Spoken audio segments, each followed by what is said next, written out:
So with my line of questioning, I already know a few things, right? I have some likely answers, but I want them to verbalize that to me so that they, A, reinforce out loud that they have a problem that is yet to be solved, and B, so that I can smoothly transition that to my offer.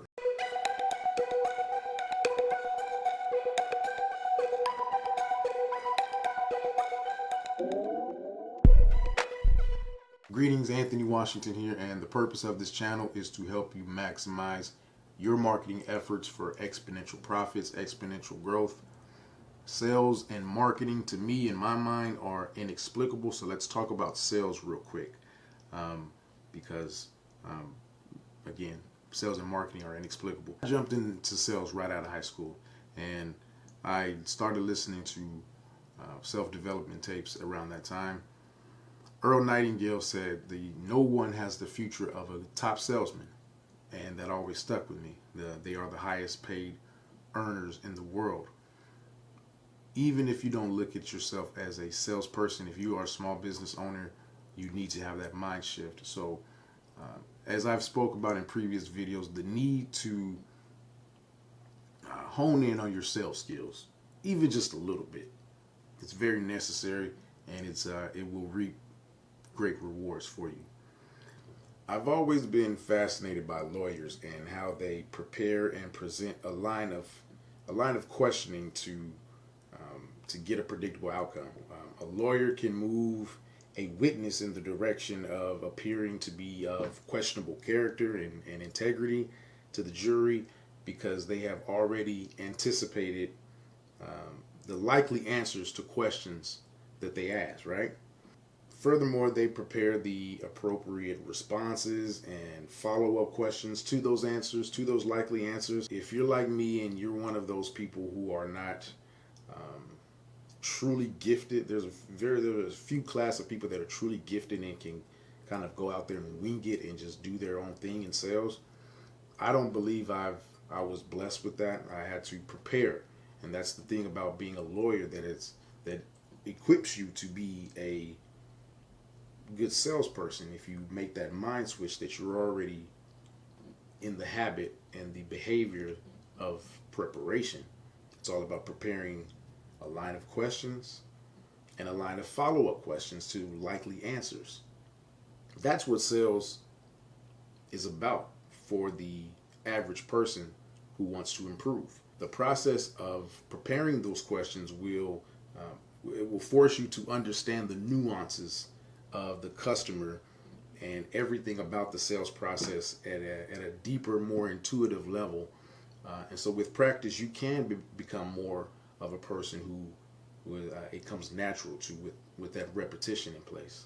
I want to make this quick and practical for you so that you can apply it right away. Most of who I deal with are very competent professionals already and just have some loose ends to tie up. So this will be very relevant to you if you already have a level of success and you're just looking to take it to another level, to add some perspective to what you're already doing and improve upon that. So I'm going to use my experience as a listing agent to show how I would use my approach to a homeowner whose listing has expired with their agent. So with my line of questioning, I already know a few things, right? I have some likely answers, but I want them to verbalize that to me so that they, A, reinforce out loud that they have a problem that is yet to be solved, and B, so that I can smoothly transition that to my offer.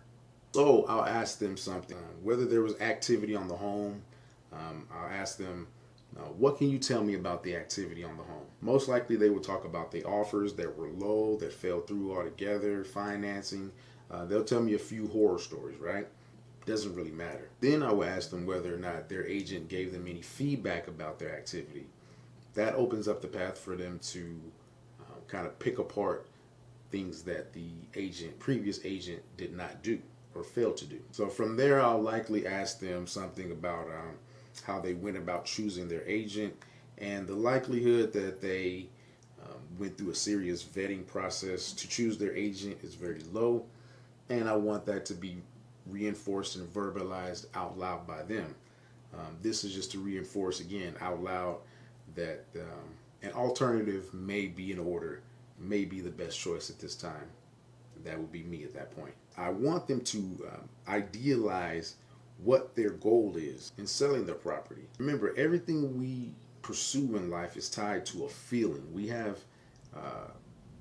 anticipation. We have images about what that would feel like. What you're doing is basically creating a contrast between how they want to feel and what they're feeling right now. I'll ask a question, something like, had the home sold already, where would you be right now? Or where were you planning on moving? Or what was your original time frame to sell your house? You know, I want them to create that that contrast between what they anticipated, what their expectations were, in a form of a feeling, and what they're feeling now.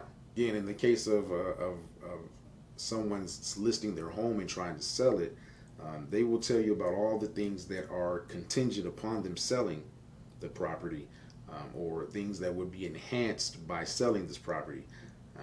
And I would follow up with another question to kind of tie into their feelings. For example, I would say something like, it sounds like you're facing some real challenges that you didn't expect, correct? If there were some advantages by selling with me that I could show you, would you want to hear about that? You know, something like that. You're tying it to their feelings, and then you're asking for the close. From there, you want to continue to educate them on some facts. So in the example of listing a property, I want to educate them on some facts about the market as it directly relates to the sale of their home. I would do this in the form of a question by asking them, were you aware that this month is where most buyers are looking and inventory is at its lowest? Something like that. Again, it's to educate them, but at the same time related to the sale of, and create implications of what that means for their particular situation, along with the market at large. The idea, again, is to take the time to prepare for a realistic dialogue between you and someone who has a problem that needs to be solved. As a lawyer, your training in preparing a strategic line of questioning is all that you really need and are already equipped for, and to naturally increase your sales. So keep that in mind the next time you're at an appointment with a potential client, and every other time after that, and you will definitely see an increase in the amount of conversions that you get. Hopefully that video was helpful to somebody. I will leave any pertinent information below this video, and I'll see you on the next one.